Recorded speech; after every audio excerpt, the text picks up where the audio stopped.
Dhanik Bharat educational institutions inter IIT JEE NEET admission open. దేశవ్యాప్తంగా జనాభా లెక్కల సందడి మొదలైపోయింది. ప్రభుత్వ సిబ్బంది ఇప్పటికే ఇంటింటికి తిరుగుతూ వివరాలు సేకరించే పనిలో కూడా నిమగ్నమయ్యారు. అయితే మునుపట్ల వారు వచ్చి అడిగే వరకు మనం ఎదురు చూడాల్సిన అవసరం ఇప్పుడు లేదు. టెక్నాలజీ పుణ్యమా అని ఈసారి కేంద్ర ప్రభుత్వం ఒక అద్భుతమైన అవకాశం కల్పించింది. అదే జనాభా లెక్కల సిబ్బంది మీ ఇంటికి రాకముందే మీ ఇంట్లోనే ప్రశాంతంగా కూర్చొని మీ చేతిలో ఉన్న మొబైల్ ఫోన్ ద్వారా మీ కుటుంబ వివరాలను మీరే స్వయంగా నమోదు చేసుకోవచ్చు అన్నమాట. అదే సెల్ఫ్ ఎన్యూమరేషన్ ప్రక్రియ.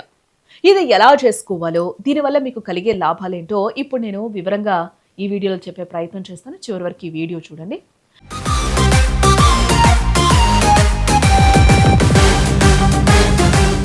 కేంద్ర ప్రభుత్వం చేపట్టిన జనాభా లెక్కల ప్రక్రియలో భాగంగా మన దేశంలో మొట్టమొదటిసారిగా సెల్ఫ్ ఎన్యూమరేషన్ లేదా స్వీయ గణన అనే సరికొత్త విధానాన్ని అయితే ప్రవేశపెట్టడం జరిగింది. గతంలో జనాభా లెక్కల సిబ్బంది ప్రతి ఇంటికి తిరిగి సమాచారాన్ని అయితే సేకరించేవారు. ఈ విషయం మనందరికీ తెలిసిందే. బట్ ఇప్పుడు పౌరులు కూడా స్వయంగా తమ వివరాలను ఆన్లైన్ ద్వారా నమోదు చేసుకునే వెసులుబాటు కల్పించడం జరిగింది.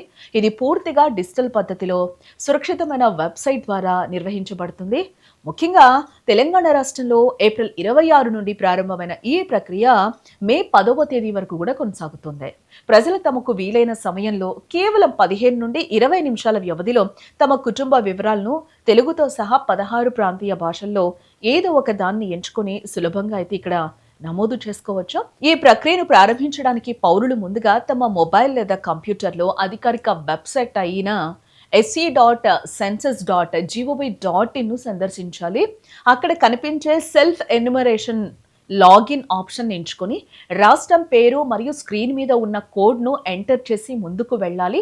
ఆ తర్వాత వచ్చే పేజీలో కుటుంబ పెద్ద పేరును మరియు మొబైల్ నెంబర్ను నమోదు చేయాలి.